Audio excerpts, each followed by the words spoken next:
guys, papakita ko sa inyo ang tamang timing ng high speed machine. Siya guys, oh, makikita nyo halos hindi nagalaw yung karayo niya pag dinaanan ng rotating hook guys. Yan guys, isusum natin guys para makita nyo.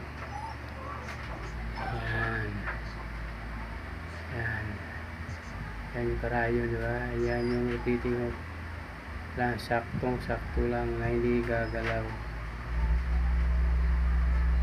May uka yan, lagpas lang sa uka. Yan guys, tapos yan, pag iikot natin yan guys,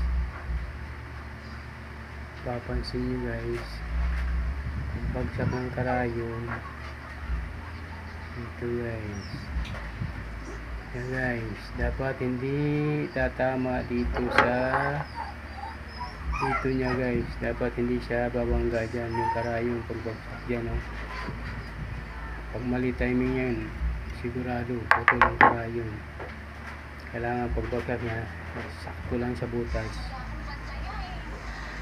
Yan, kita nyo guys, sakto, yun, oh. Tama lang pumasok siya sa uka ng karayon. Yan guys, yan ang tamang timing.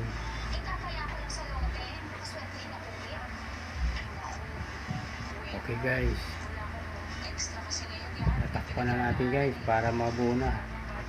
Papakita ko na lang sunod na video pag tumatakbo na to.